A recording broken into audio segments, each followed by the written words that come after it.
Bonsoir à tous, je suis heureux de vous retrouver ce soir sur le plateau de KTO alors que la chaîne fête ses 15 ans. Ce soir, dans cette édition spéciale, nous vous proposons de débattre autour de la radicalité évangélique, de la conversion, question de toujours à toujours, mais rendue à la fois sensible et cruciale aujourd'hui alors que la société s'éloigne, en tout cas c'est ce que l'on perçoit, de ses fondements chrétiens.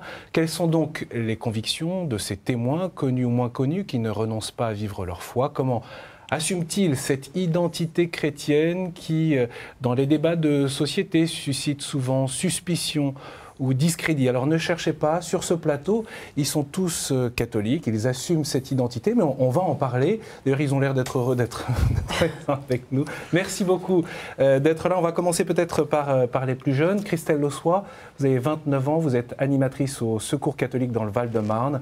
Vous avez été marquée par votre service civique au sein de l'aumônerie et auprès des étudiants de l'université de Créteil. Honorine Grasset, bonsoir. Bonsoir. 33 ans, membre du foyer de charité de Tressin en Bretagne. Vous vous consacrez donc à Dieu. Votre appel remonte à l'âge de 19 ans, un appel radical, vous allez nous raconter cela. Est avec nous également Gauthier Besse, bonsoir. Bonsoir. 26 ans, vous avez été l'un des organisateurs de la marche solidaire contre le mariage pour tous à Lyon. C'était en novembre 2012, l'un des premiers veilleurs avec une conscience écologique aiguë. Vous êtes aujourd'hui professeur de français à Dreux. Et puis sont avec nous également Pierre-Yves Stucky, bonsoir. Bonsoir. Vous êtes vice-président des Semaines sociales de France pour les jeunes. Vous êtes entrepreneur dans le domaine des nouvelles technologies. Vous allez nous raconter aussi probablement votre engagement en politique à Fontenay-le-Fleury dans les Yvelines. Pierre-Yves Gomez, bonsoir. Un autre Pierre-Yves, spécificité de ce plateau ce soir, économiste, vous êtes universitaire, vous enseignez dans le domaine du management et de l'économie, cofondateur du mouvement, du courant pour une écologie humaine, vous êtes également le fondateur de ce parcours Zaché qui veut, diffuser la doctrine sociale dans la vie quotidienne. Tout à fait, mettre la doctrine sociale dans la vie quotidienne. Et puis enfin, Jean-Louis Schlegel est avec nous, sociologue des religions. On peut dire que vous êtes très attentif à la recomposition du religieux dans la société contemporaine. Vous êtes également lié à la revue Esprit. Alors peut-être pour déverrouiller le dialogue entre nous, Gauthier, je commence par vous et puis on fera une sorte de premier tour. Comment vous vivez personnellement cette évolution de notre société ces derniers mois, ces dernières années, je le disais tout à l'heure, dont on perçoit qu'elle s'éloigne de ses fondements chrétiens? Moi, personnellement, je la vis bien au sens où j'ai la chance d'avoir une vie heureuse, mais c'est vrai qu'elle est sujet aussi à beaucoup d'inquiétudes pour l'ensemble de la société, qui vit une période difficile. Alors évidemment, on parle beaucoup des difficultés économiques, et beaucoup de nos concitoyens, et aussi à travers le monde, évidemment, sont dans une précarité de plus en plus importante, mais cette précarité sociale, économique, se double d'une précarité identitaire, sociale, spirituelle. Et ça, je crois que c'est cette conjonction des différentes précarités qui fait un peu le drame de notre époque. Et du coup, le défi, c'est d'essayer de trouver de nouvelles perspectives pour donner du sens. Je crois que c'est le grand enjeu. Et il me semble que les chrétiens ont un rôle, les catholiques aussi, ont un rôle privilégié pour essayer de redonner du sens à une époque qui en manque désespérément. Honorine ? Alors moi, je suis dans une place un peu particulière, puisque je suis membre d'une communauté, les foyers de charité.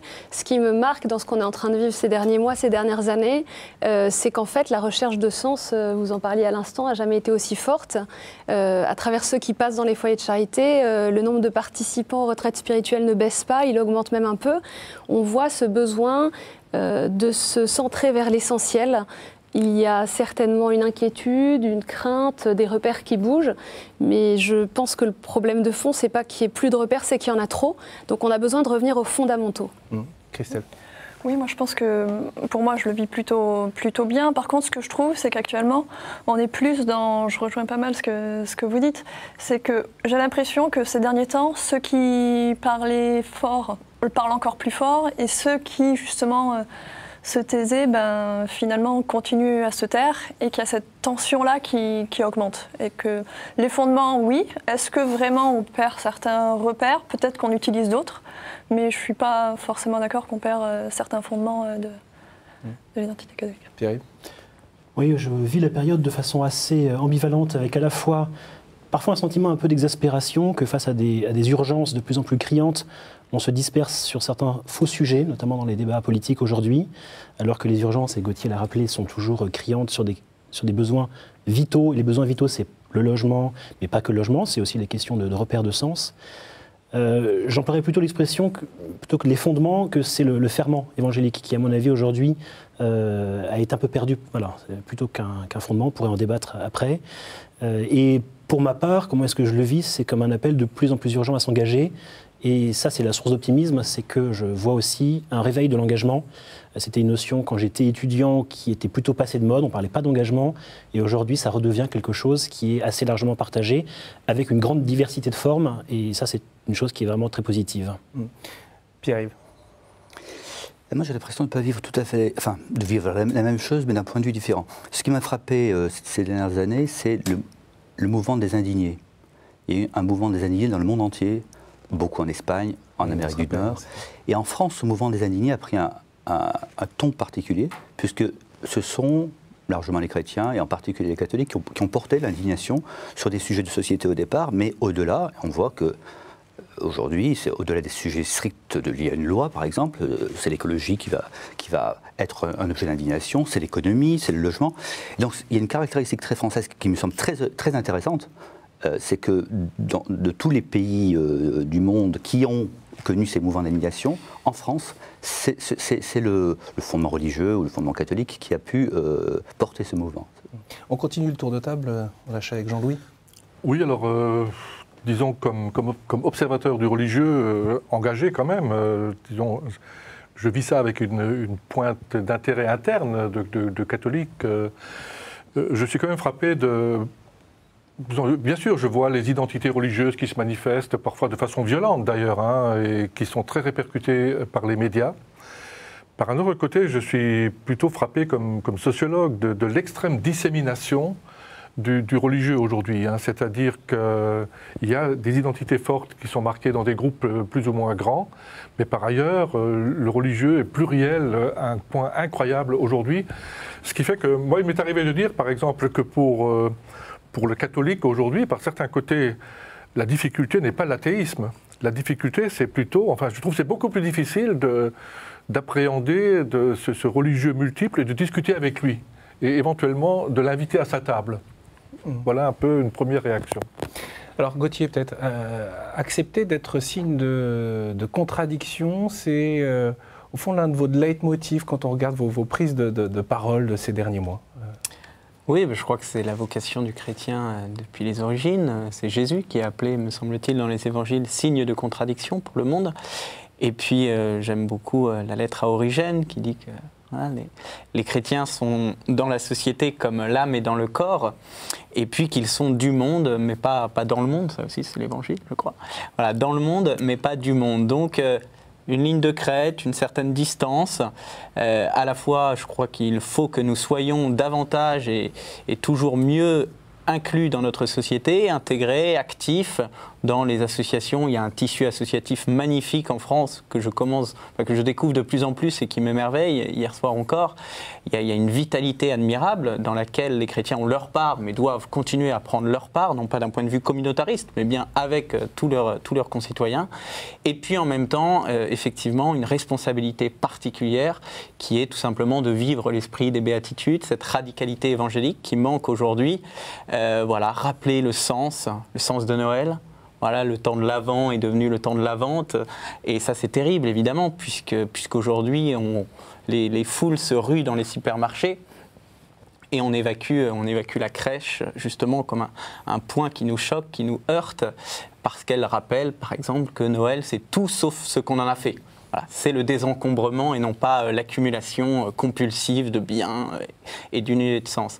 Donc là je crois que les chrétiens ont ce double rôle, à la fois être au service de la société sans brandir leur identité, sans l'instrumentaliser, et en même temps apporter effectivement ce surcroît de sens qui leur vient de leur foi. Alors juste pour rappeler un peu la manière dont peut se dérouler cet échange. Il se trouve que juste avant de rentrer en plateau les uns et les autres, il y avait une certaine ébullition dans cette volonté de témoigner de cette radicalité évangélique et d'en vivre. Alors tout simplement, je vous donne la parole, hein, n'hésitez pas à intervenir les uns les autres sur cette question et sur la manière dont vous le vivez vous. Hein. Oui, je voulais réagir sur les formes d'engagement et Gauthier évoquait la richesse du tissu associatif. Et c'est vrai et c'est bien. Et je pense qu'il faut aussi que les chrétiens s'engagent également dans le monde politique. Voilà. Et parce qu'à un moment donné, la décision reste encore prise à un moment donné par le politique. Évidemment, le politique ne décide pas tout seul et il y a ce dialogue avec la vie associative et j'ai pu vérifier, y compris localement dans une commune, que ce n'est pas une tour d'ivoire qui est isolée, mais à un moment donné, quelles que soient toutes les critiques qu'on peut faire de la démocratie représentative, il y a des décisions qui sont prises et là, il faut que les chrétiens y soient aussi. Donc voilà, je voulais juste apporter ce complément qui ne retire rien à ce qu'a dit Gauthier, qui le complète. Moi, j'ai fait ce cheminement-là un peu d'une certaine manière, puisque très jeune, j'ai été passionnée par la chose publique, par l'engagement dans la société. Et je me suis engagée en politique dès l'âge de 14 ans. Alors ça peut paraître très très petit. Moi, à l'époque, je me sentais très mûre et très au fait des grands enjeux mondiaux. Vous savez, quand on est jeune, on est un peu présomptueux. Et ce chemin que j'ai fait, c'est à la fois cette conscience que comme chrétien, il est nécessaire et décisif d'être engagé au cœur de la société. Peut-être une des choses qui me fait peur aujourd'hui, c'est cette tentation de la forteresse assiégée. Ça peut paraître paradoxal quand on est membre d'une communauté, mais pour moi, être membre du foyer de charité, d'un foyer de charité, c'est pas du tout me regrouper en communauté d'amish pour me protéger d'un monde méchant. C'est vraiment être ce ferment dans la pâte. Et une des phrases qui a peut-être changé ma vie, après ça se passe par étapes, c'est cet appel du pape Jean-Paul II pendant les JMJ de Rome qui nous rappelait « Si vous êtes ce que vous devez être, vous mettrez le feu au monde ». Et chacun d'entre nous, dans nos vocations qui sont propres, des engagements extrêmement variés, je pense que si on va au bout de notre vocation et cette radicalité évangélique, et on n'a jamais fini, il y a quelque chose de très puissant qui peut se faire dans la société, même si on est minoritaire. Jean-Paul II citait Catherine de Sienne, c'est pas nouveau. Ouais. Après, moi, je pense que c'est important de ne pas opposer engagement bénévolat ou qui se peut faire avec engagement politique. Parce que quand il y a des centaines de bénévoles qui s'engagent pour le respect d'une loi et l'application d'une loi, c'est profondément aussi sur leur vision et leur foi catholique qui s'engagent et qui avancent pour faire appliquer la loi. Et du coup, pour moi, il n'y a pas de contradiction en cet engagement. L'engagement bénévolat peut aller jusqu'à un engagement politique. Jean-Louis ? Oui, je dois dire, avant notre rencontre, il y avait ce mot radical. Alors, on le lit souvent aujourd'hui, hein, parce que c'est comme si c'était plus un souhait, quoi, de pouvoir être radical. Parce en tout cas, ça attire les jeunes ça attire, qui voilà. ont besoin d'un discours Absolument. fort. On le voit aussi dans d'autres domaines. C'est un mot qui résonne. Est-ce qu'il faut en avoir peur ? Alors, non, pas du tout. Alors, je ne conseillerais sûrement pas à un jeune, s'il me posait la question, de ne pas être radical. Mais c'est vrai que, alors, est-ce que je vieillis ? Sûrement. Mais c'est un mot dont je me méfie un peu. Mais je m'en méfie depuis longtemps, parce que, au fond, moi je suis, non pas 68ard, mais de la génération 68, hein, disons 22 ans en 68. Donc forcément, j'ai été marqué par ça. Mais déjà à l'époque, je n'ai pas du tout aimé le radicalisme disons, des gauchistes de l'époque. Alors aujourd'hui, j'ai plutôt... Je suis sensible, par exemple, plutôt au bien qu'on peut faire. Et j'aime beaucoup là, une parole des Actes des Apôtres. C'est le discours de Pierre à Corneille au chapitre 10 des Actes, où il dit... Jésus est passé en faisant le bien. Il ne dit pas qu'il a été radical. Un homme est passé en faisant le bien. C'est ça la phrase des Actes des Apôtres. Et ça résonne pour moi. Je trouve, voilà ce que nous devrions pouvoir faire le bien. Et ce n'est pas évident du tout, hein, parce que c'est une question de discernement. On ne sait pas toujours où on s'engage, mais c'est ça qui serait pour moi l'idéal radical, si j'en avais un. Enfin, que j'ai d'ailleurs, d'une certaine manière. Mais enfin, voilà. Oui, ce radical... Je pense que le mot est piégé, parce qu'on entend par radical quelque chose lié au fanatisme, au repli, ou à l'intensité de vie. Or, radical, ça veut dire qui retourne à la racine. Tout à fait. Si je reprends l'idée, il y a un mouvement d'annihilation contre l'évolution d'une civilisation qui passe de l'avant à la vente, et puis de façon générale à la vente de tout. Et cette indignation, ce ne sont pas les chrétiens qui la portent, elle est portée partout. Mais en tant que chrétien, on la porte. Mais en quoi, en tant que chrétien, on peut la porter différemment ou de manière originale ou pour participer au bien commun ? Parce qu'on va à la racine. Et en ce sens, parce qu'on est radical, parce qu'on invite à la radicalité. Pourquoi vous vous indignez ? Pouvons-nous dire à nos contemporains, pourquoi vous vous indignez ? Pas simplement, nous nous indignons avec vous, mais pourquoi cette indignation est légitime. Et là, on est obligé de revenir à l'anthropologie, à l'homme, à la place de l'homme dans la société, à la place de l'homme dans la création. Et c'est en ce sens qu'on porte une radicalité pour tous, pas une radicalité pour nous. Donc il faut l'assumer d'une certaine manière. Qu'il faut l'assumer pour tous. Et c'est en ce sens qu'on ne s'enferme pas dans la radicalité, effectivement, comme une forteresse assiégée, mais qu'on porte un appel à la radicalité pour tous, qui doit être exemplaire, comme plongé dans la racine. Encore une fois, je suis frappé par les jeunes qui sont effectivement très aujourd'hui, qui voudraient s'engager dans toutes sortes de domaines, beaucoup en économie, l'entrepreneur social, etc., mais qui ne se posent pas la question de la racine de l'engagement. Et donc, évidemment, au bout de quelques temps, inexorablement, en politique, ça va se détourner, ça va diverger, quand on n'est pas ancré quelque part. Donc notre rôle, c'est pas d'être, nous, enracinés quelque part dans un pot à l'écart du monde, mais de rappeler qu'il y a des racines, et que si on ne puise pas dans la racine, à la Simone Veil, si on n'est pas enraciné quelque part, on ne peut pas pousser. En même temps, radicalité pour tous, précisément, c'est ce point-là qui fait frémir ou qui horrifie des personnes qui ne sont pas chrétiennes et qui ne veulent pas forcément être manipulées, instrumentalisées. Oui. Alors justement, moi je suis parfaitement d'accord avec ce que vient de dire Pierre-Yves Gomez. La radicalité, au contraire, c'est ce qui va nous permettre d'unifier. Et ça, j'y crois vraiment et je peux en témoigner. En fait, quand on s'occupe uniquement des effets, des vaguelettes, etc., là, on est en désaccord avec énormément de gens. En revanche, quand vous pointez les vraies causes, les vrais responsables, donc les racines des maux dont nous souffrons, et en même temps, les racines de ce qui fait que nous aimons notre humanité, là, en revanche, des accords très profonds se font avec des gens qu'on n'aurait jamais cru pouvoir se concilier. Par exemple, vous l'avez vécu, vous ? Oui, si vous, sur les questions qu'évoquait à demi-mot Pierre-Yves de marchandisation du vivant, que ce soit la PMA, les OGM, la GPA. C'est vrai que ça grandit partout. C'est-à-dire que là, on avance à la fois sur le travail dominical, donc une marchandisation du dernier temps de repos, on avance sur la marchandisation de la naissance, de la reproduction, sur la marchandisation des semences agricoles, etc. Donc cette marchandisation qui croît extrêmement rapidement dans des domaines très variés. Si vous dénoncez uniquement la GPA sans dénoncer aussi d'autres phénomènes, vous allez être taxé, et à juste titre, d'incohérence.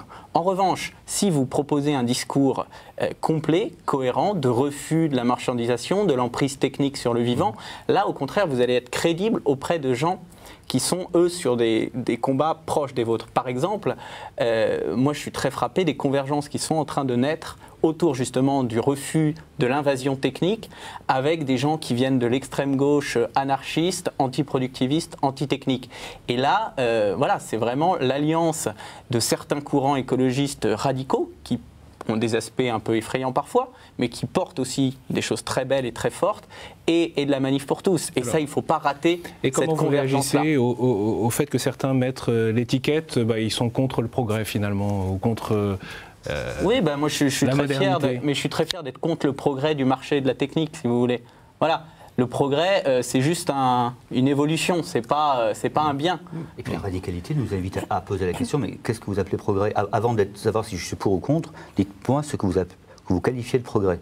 Et dès lors que vous qualifiez le progrès, on va être obligé de parler du fond, donc de la racine. Et donc je vous invite à être radical. Vous voyez, on peut être radical contre ou être radical pour. Vous parliez de la confrontation, c'est vrai que dans une société où les valeurs officielles, ça peut être la réussite, l'argent, la possession, la consommation, le sexe, le pouvoir, quand on a choisi une vie communautaire, on expérimente le contraire. Enfin, en tout cas, on essaye d'expérimenter le contraire.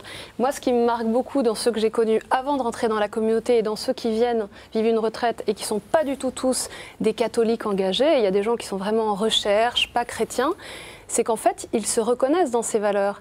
C'est qu'en fait, ils nous disent, eh bien, ce que vous êtes en train de vivre de façon radicale, parce que tout le monde n'est pas appelé à vivre en communauté comme ça nous rappelle que le sens, la source, c'est ça. On n'est pas appelé à posséder jusqu'à encombrer toutes nos maisons. On n'est pas appelé, et en plus, personne n'y arrive. Ce diktat de la réussite, la plupart des personnes de la société ne le vivent pas, et donc c'est extrêmement oppressant. Donc je pense qu'il y a des passerelles possibles avec beaucoup d'hommes et de femmes de bonne volonté aujourd'hui. Pierre-Yves. Oui, La notion de radicalité, à la fois je suis d'accord avec ce qui a été dit, mais ce n'est pas vraiment ce qui a pu me motiver personnellement. Et je suis sensible à ce qui a été dit finalement sur plutôt l'exigence de cohérence. Alors on peut refuser le progrès du marché, etc. Sur la technique, j'ai un avis un peu différent parce qu'on en profite tous et elle peut aussi être mise au service. Voilà, je crois qu'elle est, elle est ni positive ni négative, ni même neutre, parce qu'elle nous transforme quand même. Mais c'est un peu trop facile de la rejeter globalement, parce que voilà, si ça peut nous soigner nos enfants, on aura du mal à dire non. Et ça peut justifier aussi. Donc voilà, je serai un peu plus mesuré là-dessus. En revanche, là où je suis vraiment d'accord, et moi c'est ce qui m'a beaucoup motivé, c'est l'importance, justement parce que la technique donne de plus en plus de possibilités, on se laisse beaucoup griser par ce qui est possible. Voilà, on a beaucoup travaillé aux semaines sociales récemment sur tout ce qui était technique et on voit bien que des mouvements se laissent griser par on peut faire ça. Et la conclusion c'est that's cool. Une fois qu'on a dit that's cool, c'est cool, on a tout dit. Eh bien non, justement. Et donc, effectivement, revenir aux racines, c'est-à-dire revenir aussi en même temps à l'objectif. Voilà, ce qui est à la fois la source, c'est aussi ce vers quoi on veut aller. Et ça, c'est ce qu'on peut apporter, à mon avis. Et ça devient aussi un chemin d'unité, et d'abord d'unité intérieure. On est aujourd'hui pétri dans nos contradictions. Voilà, on voudrait bien que notre placement à la banque rapporte plus, mais on est contre la finance, on est contre la délocalisation. C'est une expérience personnelle ou mais comme tout le monde, voilà. Je pense que tout le monde peut se reconnaître là-dedans. On est contre la délocalisation et en même temps, quand on veut faire ses courses, on veut que ce soit moins cher et on râle quand c'est trop cher, etc. Et donc, on est pétri dans ces contradictions et le fait de revenir à la racine, à la source, peut nous permettre de faire le tri un peu et d'être cohérent. Et parce qu'on est cohérent, à ce moment-là, de pouvoir s'engager de façon, à mon avis, plus utile. Jean-Louis. Oui, à propos de la technique, j'ai une petite anecdote toute récente, ça date de la semaine dernière. Sur le réseau Facebook où je suis, il y a un site qui s'appelle, bon, je peux dire le nom, Anarchisme chrétien, qui a mis plusieurs messages successifs sur, en gros, des citations sur la technique, c'est la mort, quoi. Enfin, la technique, c'est vraiment la fin de tout, c'est la fin de la civilisation. Alors, j'ai répondu un peu ce que Pierre-Yves Stucky a dit. Je dis, c'était un message avec un clin d'œil, de dire, écoutez, s'il n'y avait pas la technique, vous n'auriez pas pu m'envoyer comme ça ces citations. Alors il me répond, oui, mais ça aurait été encore mieux si vous aviez pu les lire sur papier, de façon en les méditant. J'ai dit, oui, mais en temps réel, vous n'auriez pas pu me les envoyer comme ça. Enfin bon, ça a fini par... on s'est raconté notre vie, mais hors Facebook, en privé. On est devenus vraiment amis, pas avec le petit clic, mais du coup, on peut dire, nous sommes chacun, nous avons eu une conversation assez sympathique après. Mais c'est un peu vrai que je suis énervé aussi un petit peu, y compris, quand au moins sur ce discours radical. Parce que peut-être que la radicalité n'est pas du tout celle-là sur le terrain. C'est-à-dire sur le terrain, on est confronté à des oppositions, des tentations. Mais on voit bien sur Facebook, on l'a souvent dit, c'est un de ses grands défauts, quoi. On a des déclarations absolument péremptoires sur tout. Je crois quand même que ça reflète un état d'esprit. Et c'est vrai que cet état d'esprit-là, je ne le partage pas. Moi, je suis plutôt... je suis un enfant du philosophe Paul Ricoeur là-dessus, les médiations, et encore les médiations, discuter, chercher les institutions, les associations qui permettent d'avancer quelque chose de solide. Je vis plutôt sur ce registre-là. Alors du coup, concrètement, comment vous faites-vous pour conduire autour de vous, parce que vous êtes engagé, vers ce retour aux racines, tout en étant vigilant à ce que Jean-Louis évoque, c'est-à-dire ce qui peut se transformer en mots ou en déséquilibre. Moi, je ne dirais pas au retour aux racines, mais au retour à l'enracinement. Simone Veil, le grand livre de Simone Veil. C'est-à-dire au fait s'il n'y a pas de racines, il n'y a pas de pouce. Bon. Donc c'est l'enracinement qui compte, c'est cette dynamique de l'enracinement. Où est-ce que je m'enracine et donc qui nous permet de révéler ce que nous avons de commun. C'est ce que tu disais, ça me paraît essentiel. C'est parce que nous avons une interrogation sur les racines qu'il peut y avoir une interrogation sur le commun de l'homme et donc un partage. Et sans cette interrogation sur les racines, il n'y a que les pouces et il y a, alors peut-être, je crois, le mauvais usage du terme radical, c'est-à-dire le fanatisme. C'est-à-dire la radicalité de la forteresse, de l'enfermement. Mais quand on peut, alors pour répondre directement à la question, eh ben, moi je crois que ma vie universitaire et ma vie publique, c'est de participer à une discussion ouverte, fraternelle et loyale sur pourquoi tu penses ça. Pourquoi tu penses ça? Pourquoi tu agis comme ça? Qu'est-ce qui te fait agir? Où est ton expérience? Où est ton expérience humaine dans ce que tu fais, et que ce soit en économie, que ce soit sur le travail. On a longtemps parlé de crise de l'engagement. Les jeunes veulent plus s'engager que ça. Est-ce que c'est vrai? Et qu'est-ce que vous observez aujourd'hui? Aujourd'hui, il y a une demande très forte d'engagement. Au contraire, hein, si nous avons, alors je parle de ma génération, si on a une responsabilité aujourd'hui, c'est d'offrir des perspectives d'engagement. Ça a été dit par un sociologue récemment pour le djihad. C'est parce que ces jeunes n'ont pas de proposition d'engagement, à mon avis à tort, parce qu'il y a plein de propositions d'engagement dans les humanitaires, ils auraient pu chercher un petit peu. C'est de la paresse. Mais bon, mettons, parce qu'ils n'ont pas de propositions explicites qui sont allés là. Hein, mais il y a une demande d'engagement, bien sûr. Je crois qu'il y a la demande. Alors sur le pourquoi ils ne sont pas allés, moi je pense qu'aussi il y a besoin, en tout cas dans le milieu catholique, de sortir du catho-langue et de comment on propose les choses sans rester dans un langage catho. Je pense que là-dessus on a un vrai effort à faire, ou sinon c'est compliqué et ça fait peur. Je pense qu'après, dans ma génération, enfin peut-être tu me contrediras, mais on arrive je pense que sur le fond, on se retrouve, mais c'est les moyens et qu'est-ce qu'on va mettre en priorité qui peut-être va différer et va pas. Je pense que la to-do list, tout le monde l'a. Après, certains vont mettre les questions peut-être de mœurs en premier, d'autres des questions d'éthique, d'autres plus des questions de solidarité sociale. Et je pense que c'est ça aujourd'hui où, même si on n'est pas d'accord, en tout cas on est certain, à essayer de dire bon ok, mais pourquoi tu fais ça? Engager un dialogue, mais pas précisément pour vous, Christelle, vous pouvez peut-être incarner un peu ce que vous êtes en train de dire. Oui. Dans votre vie, vous avez fait des choix d'être animatrice. Oui, alors moi, quand de toute façon on est animatrice au Secours catholique, c'est écrit sur l'écriteau. Mais c'était aussi un choix. C'était aussi un choix. Après, l'idée, c'est un peu ce que vous disiez, c'est pas d'arriver en disant bon, on sort la Bible, on prend le passage, alors là, ça va pas. Comment ça se passe au quotidien pour vous alors? La première chose, c'est, moi je crois d'abord au dialogue et qu'est-ce qui fait que la personne elle en est là. On ne va pas arriver à dire vous avez fait les mauvais choix ou c'est mal, mais il y a toujours la première chose qui est importante, c'est l'écoute. Laisser la personne exister dans ce qu'elle est, avec son parcours. Et qui sont ces personnes qui viennent vous voir? Parce qu'on ne connaît pas forcément la vie quotidienne la typo, alors moi je suis plus sur des personnes qui sont en grande précarité ou sur des problématiques de logement. Donc ça va être souvent, actuellement il y a beaucoup de jeunes, notamment des jeunes femmes enceintes ou avec des enfants qui se retrouvent à la rue, qui ont eu des décisions compliquées à prendre ou des couples. Il y a pas mal de personnes qui ont une rupture. En général, quand on arrive au Secours catholique, c'est qu'on a déjà essayé des choses, on arrive au bout. Il y a des choix qui ont été faits, plus ou moins aidés d'ailleurs, et les gens sortent du filet de protection. Et nous, on essaye de les remettre dedans. Et du coup, la première chose, c'est pas de dire aux gens, alors de toute façon, remplissez ce formulaire et puis on va voir.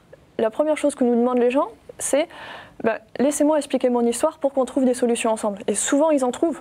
Et là-dedans, après, il va y avoir un dialogue. Les gens vont dire, vous savez, au niveau de ma foi, ou moi, je pense ça, et qu'est-ce qu'il en est? Ça s'établit régulièrement, ça arrive. Et les solutions se trouvent. On entend aussi que le moteur, c'est la charité, c'est l'attention aux personnes. Hein. Oui, mais pas la charité guimauve comme on peut l'entendre aujourd'hui. C'est la charité qui engage et qui pousse à aller à l'action et à être en cohérence. Enfin, c'est revenu plusieurs fois, mais être en cohérence avec soi et dire, on va là. Enfin, d'abord, moi, je le prends pour moi. Et après, de par l'association, essayer de le faire vivre aux bénévoles que j'accompagne. Il n'y a pas de manuel concrètement qui existe, qui dirait voilà comment il faut faire pour être chrétien engagé. En fait, c'est des choix qui se mûrissent de manière personnelle et intime. Chacun, bien sûr, a son parcours et son histoire. Moi, je peux dire que pour moi, répondre à l'appel de Dieu, puisque c'est vraiment un appel de Dieu de devenir membre d'un foyer de charité, c'était aller au bout d'une certaine cohérence. Alors quand j'ai fait ce choix-là, j'ai répondu à cet appel à l'âge de 19 ans et je suis vraiment rentrée dans la communauté à 23 ans, j'avais l'impression d'être au maximum du don de moi et puis au fur et à mesure des années, on se rend compte qu'en fait c'est une petite étape. Je pense que c'est comme quand on se marie, on dit le grand oui et puis après on se rend compte que chaque jour il faut redire oui. Pour moi la dimension de cohérence c'est le cœur du témoignage qu'on peut donner. Les gens, nos grands discours, ils s'en fichent. Des discours qui sont propres, qui sont bien écrits. Tout le monde fait ça aujourd'hui. On est dans une société de communication. Enfin, en tout cas, moi, c'est ce que j'expérimente. Ils vont m'écouter, ils vont nous écouter si ma vie semble en cohérence. On ne va pas écouter des maîtres, mais des témoins. Et c'est vrai qu'en faisant ce choix-là de vivre en communauté, ça donne peut-être une légitimité un tout petit peu plus grande pour des personnes qui disent « Ah, tu sais, moi, l'Église, c'est pas trop mon truc, mais en revanche, ce que vous vivez là, bah, n'empêche que tu tiens, ça fait 10 ans que tu y es, et ça n'a pas l'air d'être le monde des bisounours, parce que vivre ensemble, c'est pas toujours rose. Il y a des fois, on se dispute, il y a des fois, on n'est pas d'accord, mais, et ça, je pense que pour toute société, c'est une clé, le pardon et la bienveillance, c'est au cœur. La bienveillance, ça va faire plaisir à Pierre-Yves. Oui. Tout le monde, j'espère. Bien sûr, c'est vraiment au cœur et c'est ce qui permet de vivre ensemble. Et moi, comme chrétienne, je sais que la source de ça, c'est le Christ. Sans le Christ, rien de tout ce que je vis n'a de sens. C'est pourquoi moi je dirais il y a un manuel quand même, sans quoi il n'y a pas d'enracinement. Et le manuel, ce sont les évangiles.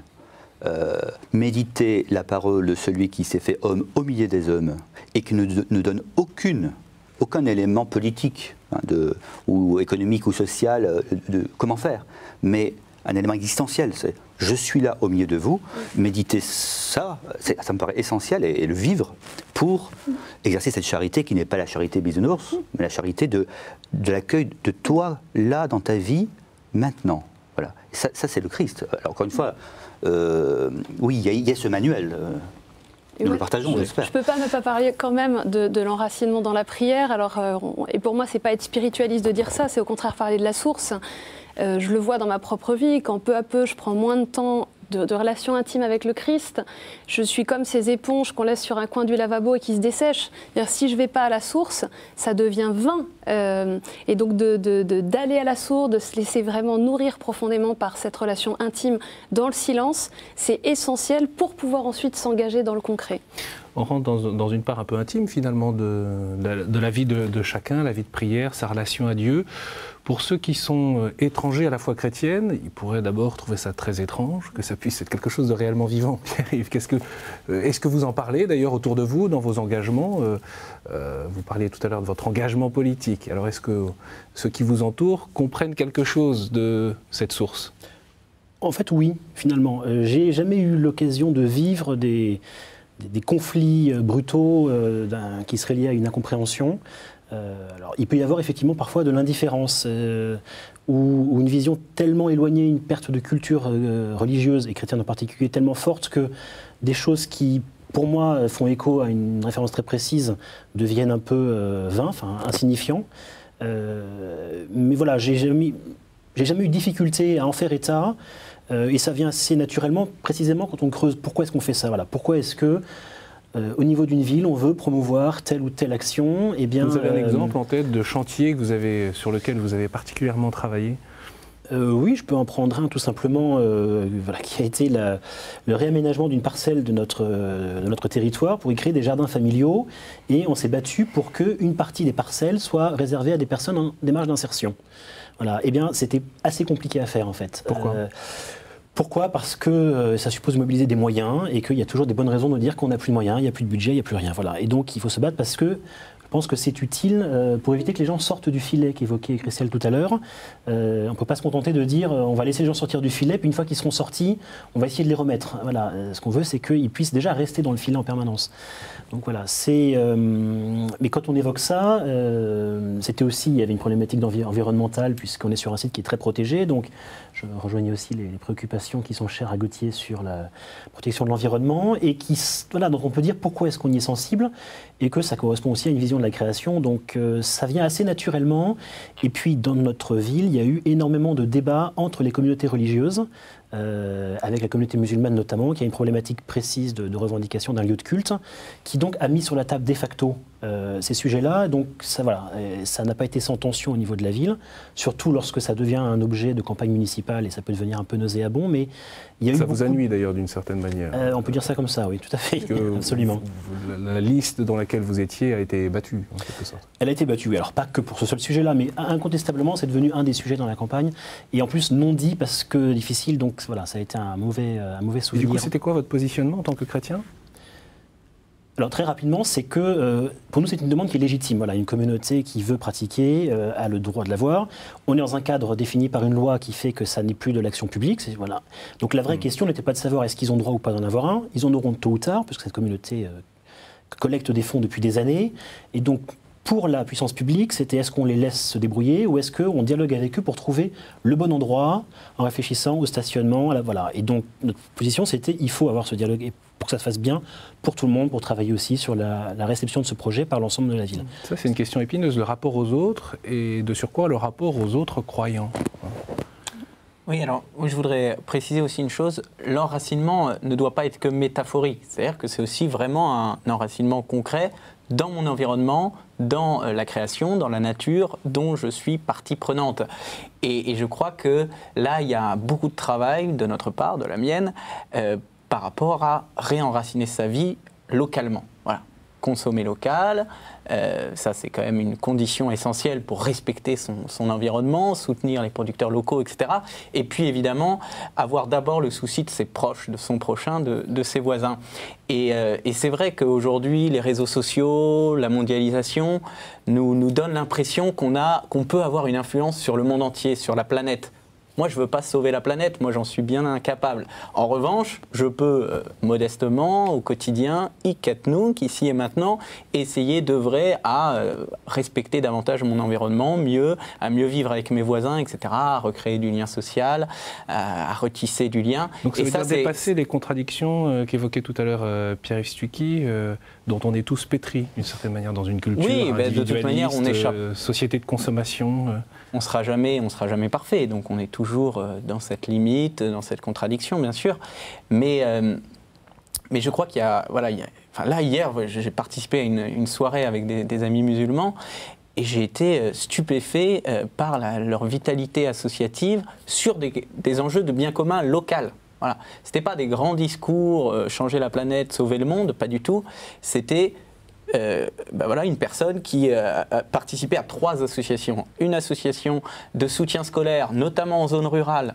Une association pour inciter les gens, et notamment dans les quartiers populaires, à s'investir politiquement, à aller voter, etc. Et une association de dialogue interreligieux. Je me suis dit... Ça ne vous gêne pas de faire ça avec d'autres croyants? Non, au contraire. Déjà parce que c'est un lieu... témoigner de ma foi. Je crois que si les chrétiens ne sont pas sur les passerelles, justement, au lieu de rencontre, au carrefour, je demande bien où ils sont. Hein. On a besoin de se ressourcer dans la prière, mais en même temps, il faut être aussi dans les carrefours, au cœur de la ville. C'est pour ça que les veilleurs veillent en place publique. Voilà, on ne veille pas dans des caves, on ne veille pas à l'écart, on veille sur la place publique. Et ça, c'est décisif, parce que je crois que justement, l'enjeu, c'est de recréer du commun.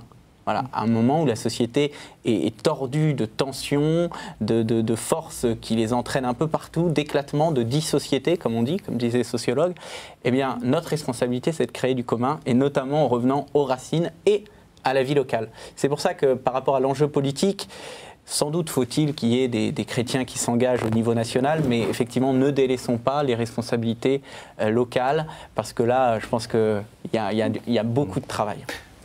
Pierre-Yves Gomez, après peut-être Pierre-Yves Stucky, puis Jean-Louis, on va se tourner vers vous. Simplement pour réagir à ce que dit Gauthier, je suis évidemment 100% d'accord, c'est bien dans l'enracinement à partir du local que se fait la vie politique et publique, mais il ne faut pas oublier de rappeler que pour certains, le local, leur local à lui a des conséquences importantes pour l'ensemble. Par exemple, un grand dirigeant, c'est du local pour lui. Ces décisions vont être locales, mais avec des conséquences qui vont être très importantes. Donc il faut aussi rappeler, dans cet état d'esprit, que c'est parce que les décisions de ce grand dirigeant sont aussi locales et qu'il est lui-même enraciné là, qu'il a une responsabilité qui est bien plus grande que son petit lieu. Je dis ça parce qu'il ne faudrait pas... Je crois qu'il faut effectivement renverser la pyramide et que c'est bien de la base que se construit une société, bien sûr, mais il ne faudrait pas non plus que les responsabilités de ceux dont les décisions ont une importance pour beaucoup d'autres, des ministres ou des dirigeants importants, ou des dirigeants pas importants d'ailleurs, dont l'activité est plus large que celle de leur milieu et de l'ajustement associatif dans ce milieu-là, il faut aussi que ces personnes soient rappelées à leur propre responsabilité. Mais je te suis, qui est local en fait, mais ce local-là. Être ministre, c'est être local. C'est là. Oui, ce mouvement qui part du local, il correspond aussi à une réalité dans l'histoire de la pensée sociale de l'Église, qui n'est pas du tout, comme on l'imagine parfois, un pape qui s'enferme et qui dit « je vais décréter quelque chose ». Il y a un mouvement qui précède. Les semaines sociales, à leur époque, ont beaucoup participé à ça, à la charnière du 19e, du 20e siècle.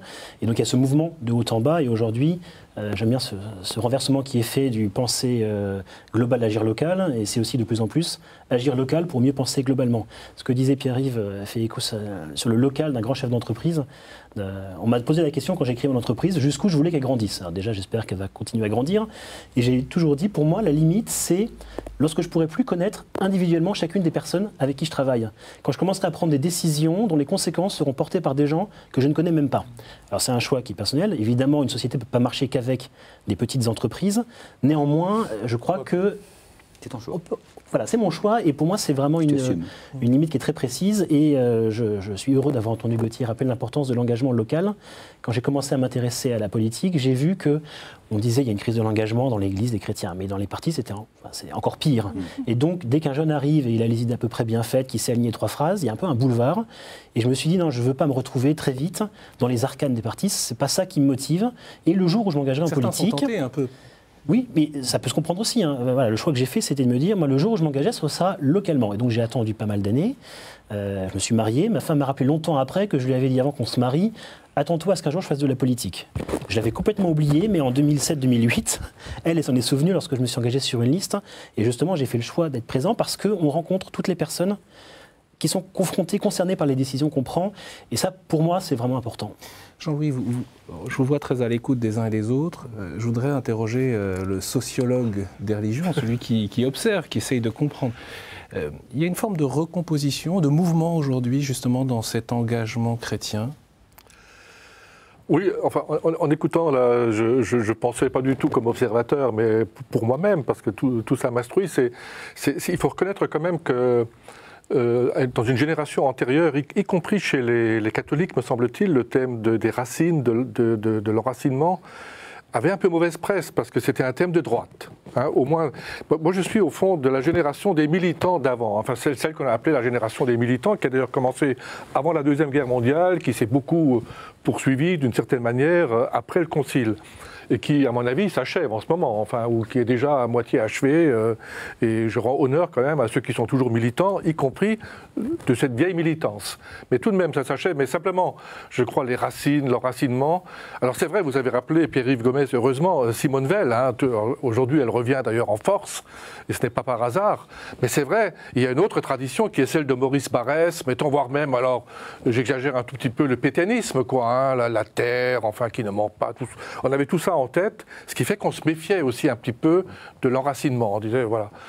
Et la deuxième chose qui me frappe, c'est que, et d'une certaine manière, ça me réjouit, hein, parce que je ne vais pas du tout dire que les militants d'aujourd'hui seraient à côté de la plaque, mais c'est vrai que la génération que j'ai connue, moi, peut-être surtout la génération post-concile, c'est quand même vrai que moi, je ne dirais pas qu'on a perdu du temps. C'était l'époque, tout simplement. On a passé beaucoup de temps à critiquer l'Église. C'est-à-dire, au fond, quand je dis critiquer, on avait quand même en tête de réconcilier un peu l'Église avec la société. Parce que nous avions en tête, enfin moi je me souviens, j'ai lu assez tôt ce mot chez René Raymond, hein, qui racontait comment, après la Révolution française, l'Église en France s'était constituée en contre-société. Hein, qui reproduisait d'ailleurs les œuvres de façon très forte, hein, les œuvres de toutes sortes, dont par exemple à un moment donné le Secours catholique, hein, enfin, après-guerre, bon.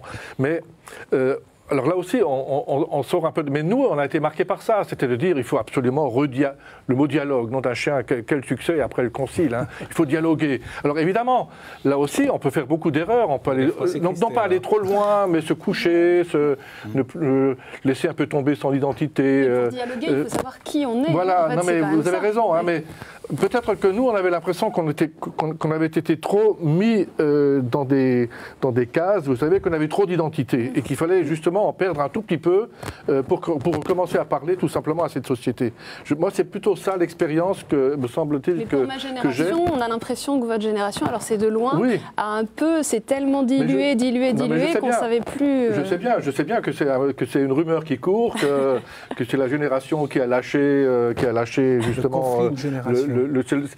Oui, parce que c'est peut-être la dernière chose que je voudrais dire. C'est vrai, une des choses qui me frappe quand même beaucoup, et là, c'est pas uniquement comme sociologue, c'est comme catholique tout simplement, et je crois qu'il est incontestable qu'il y a un certain, pas seulement un certain, il y a un conflit de génération peut-être de plusieurs générations d'ailleurs, dans l'Église catholique aujourd'hui, et que nous n'arrivons pas à l'aborder très clairement, quoi. Pour quelle raison ?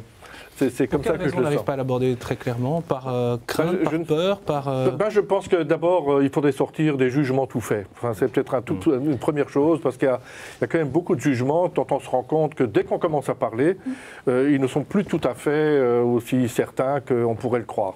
En tout cas, ici, on constate qu'il y a à la fois une capacité d'écoute et un intérêt mutuel à dialoguer, à s'échanger. Oui, après, je rejoins que sur ce qui se passe. Après, en effet, aujourd'hui, le Secours catholique n'est plus le Secours catholique de l'après-guerre. On a beaucoup évolué là-dessus. Ensuite, je pense que sur l'intergénérationnel, l'engagement et le don de soi et la prise en compte de l'autre dans sa dignité, ça reste toujours. Et le milieu associatif, et notamment le Secours catholique, mais bien d'autres, propose ça et amène un dialogue par d'autres biais, par une action et un but commun, à ce dialogue-là et à se retrouver sur des fondamentaux.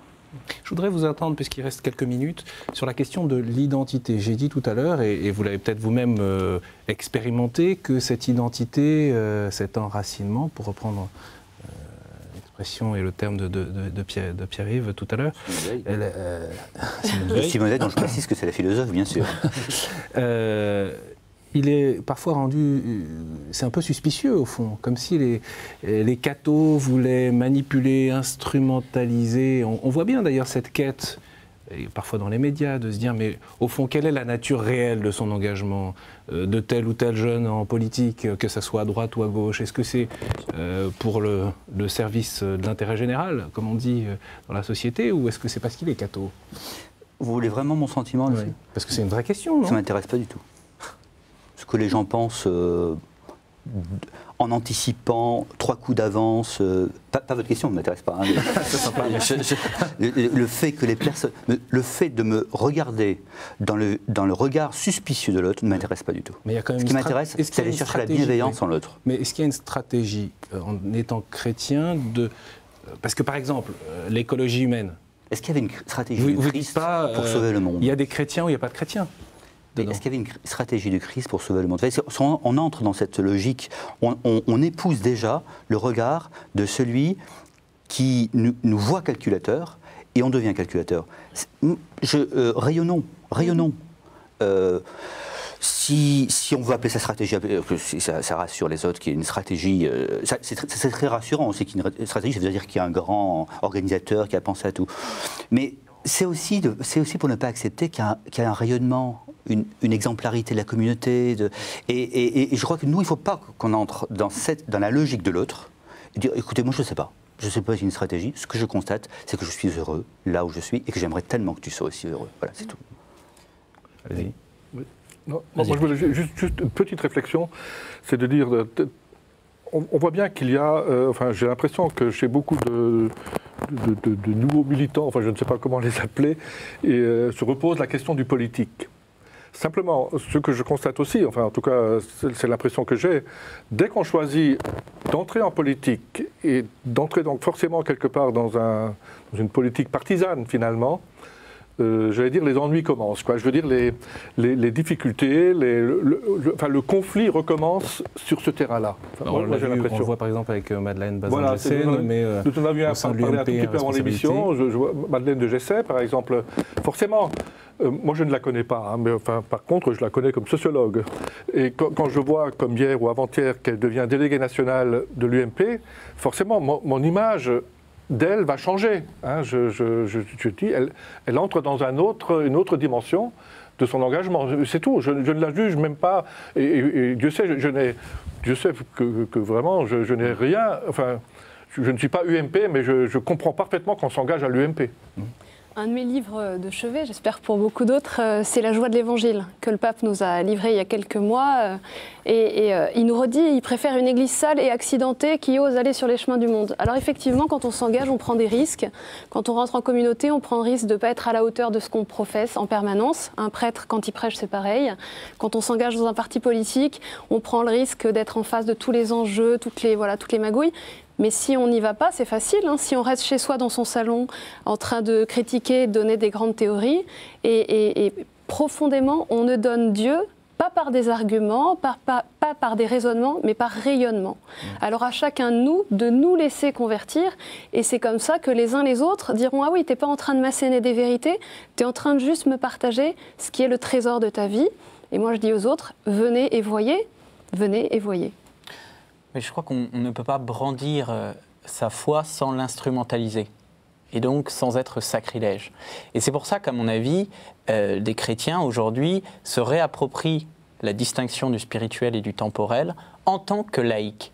Et à mon avis, ça c'est une évolution très heureuse. Je suis catholique, je suis aussi citoyen, je ne me cache pas derrière mon petit doigt. Si on me demande de rendre compte de mon espérance, je le ferai très volontiers. En revanche, je ne brandis pas un panneau « je suis catholique ». J'essaye, bien imparfaitement bien sûr, de l'être et de mettre ma vie en cohérence avec ma foi. Ai-je besoin pour cela de le proclamer ? Je ne crois pas. En revanche, donc il y a plusieurs manières d'évangéliser et d'annoncer le Christ. Un kérigme explicite, une annonce explicite ou une annonce comme le ferment dans la pâte, pourvu que je sois ferment et pas seulement surcroît de farine, de pâte, donc bien que j'apporte une différence. Mais je voudrais dire que ce qui compte, c'est le commun que j'essaye de créer, et parce que la vérité est une et unique, le bien est commun. Le bien est commun.